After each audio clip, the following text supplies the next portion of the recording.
things that Lehman and I learned very quickly in our early days of parenthood is that it's a very, very good thing that Lehman is, for the most part, the primary parent who is home with the children. Mostly because I am a neurotic mess of anxiety and am constantly convinced that our children are going to find new and creative ways to kill themselves, frankly. Especially here in our lovely village of Gambier, I have discovered that I am not capable of going to the giant, wrought iron death trap at the Cocosin Gap Trail that is that giant, train engine that my son is convinced he needs to climb to the very, very top of. And all I can envision is him falling to the concrete below. The upside down tree itself causes me. So, there are some things that I just can't do. And it's very good that Lehman is a much more well-adjusted human being who is capable of taking our children to such exciting pursuits. But I think it's important, right, that our kids are able to have these experiences and engage in risk. And I hope that I am able to maintain this philosophical disposition as they get older and, heaven forbid, start driving and things. But the thing about fear is that even when fear is well-warranted at times, there are legitimate things to be afraid of, especially as a parent. But fear makes our world smaller in so many different ways. And what strikes me so much in the story of the Gospels is how many different times we are told to fear not in the face of the grandeur and the glory of God's awe, which, if anything, should strike fear into us. Presumably, it is an encounter with the holy other, the divine. And yet, from the very beginning, whether it is the angel who comes to Mary to pronounce that she will give birth to the Messiah, she is told, fear not. When the host of angels encounter the shepherds to tell them about the birth of Christ, they are told to fear not. The epistle of John, we have what I think is, 1 John, we have what I think is maybe my favorite verse in the scriptures. There is no fear in love, but perfect love casts out fear. Fear makes our lives and our world smaller. Love expands it, makes it bigger. And there is a wonderful detail in today's account of the Transfiguration, where when the voice from heaven comes and proclaims Jesus as the beloved Son of God, and the disciples are struck by awe, the response of Jesus is yet again to fear not.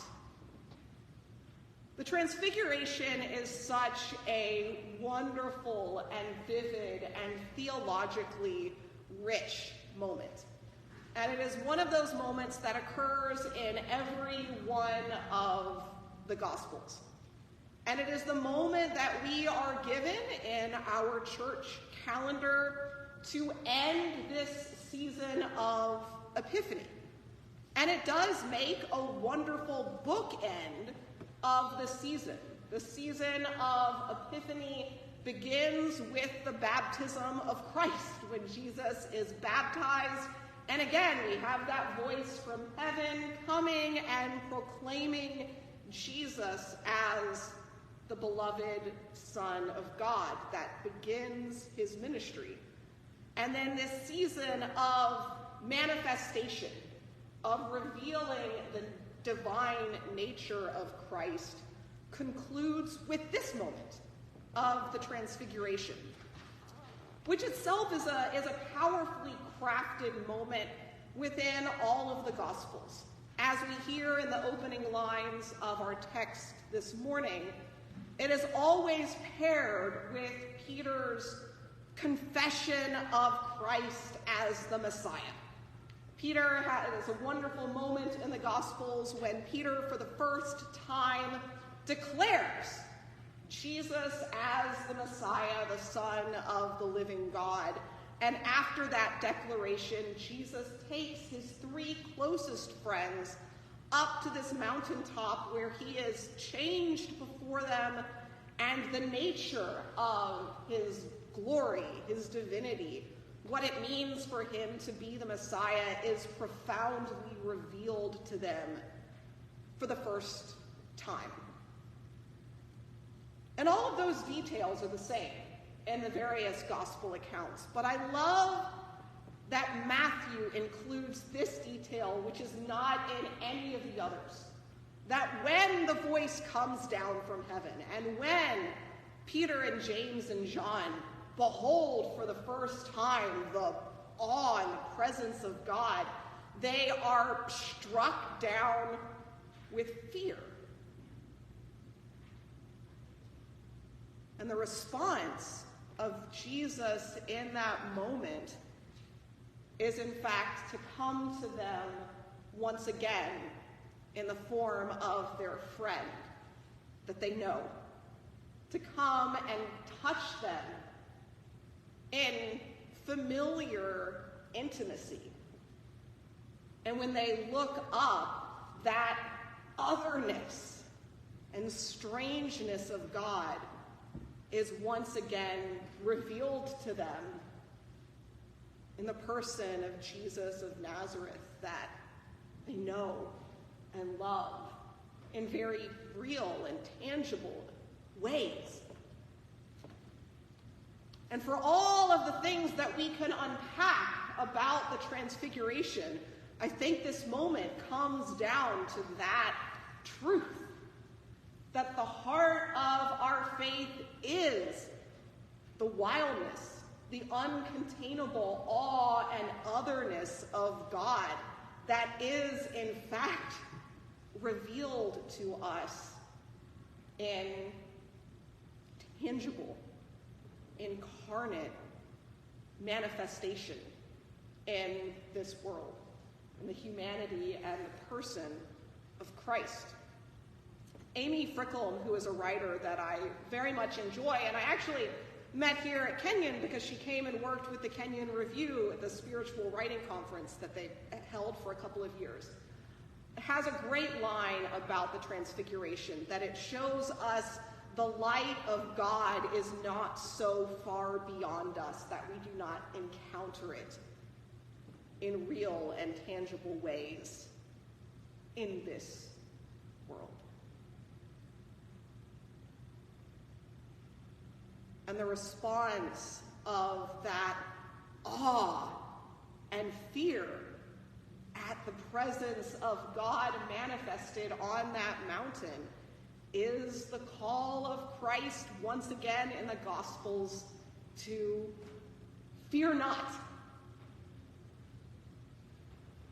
to stand up and engage in the work and ministry following in the footsteps of Christ in this world.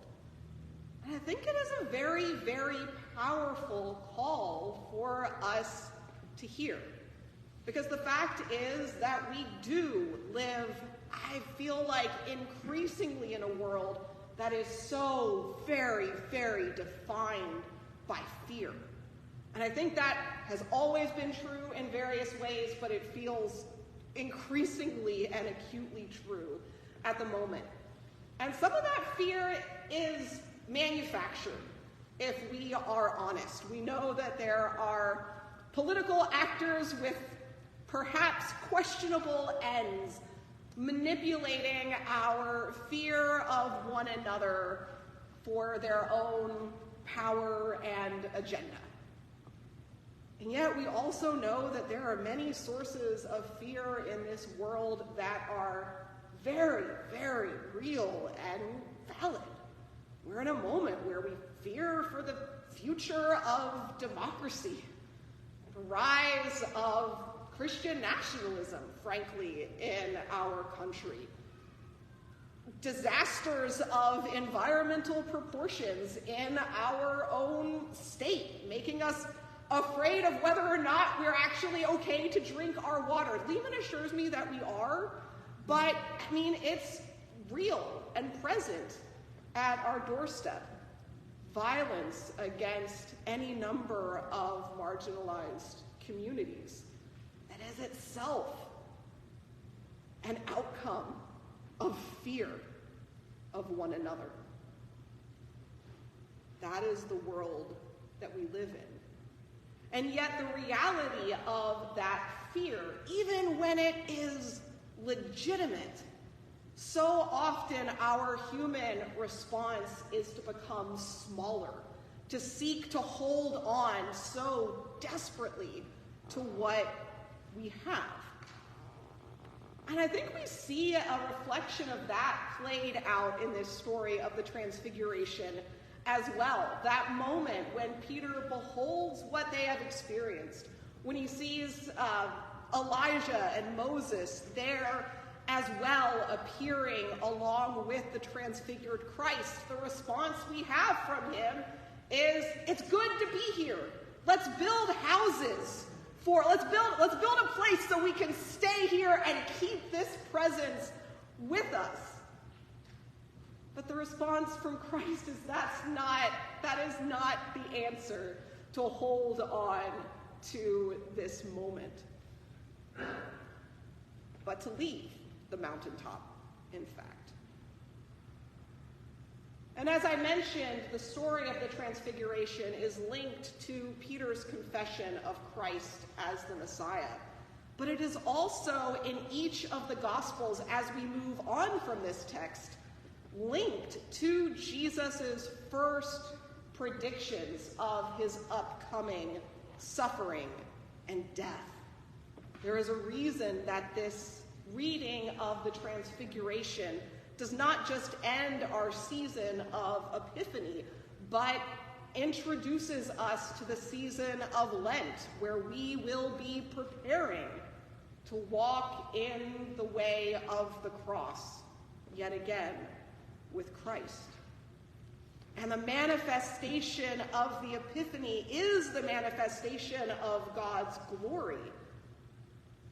But it is a reminder that that glory is revealed and manifested not in power and strength and might, but in fact, the way of radical, sacrificial, self-giving love that will end in Jesus' death.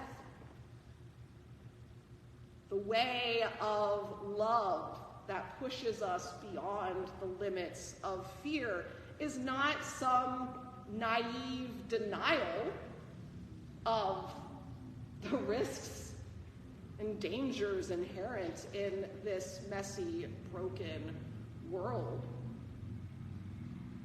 but it's the way of risk, of giving ourselves to one another, following the example of Christ in the hope of a world that is bigger, that is in fact transfigured by the love and presence of Christ that we are called to bear to the world around us, even when it is scary and dangerous and calls us to sacrifice. I want to end with just reminding us of the words of our collect for today, which summarizes so well the meaning of this observance of the Transfiguration. Grant to us that we, beholding by faith the light of his countenance, may it be strengthened to bear our cross and be changed into his likeness from glory unto glory.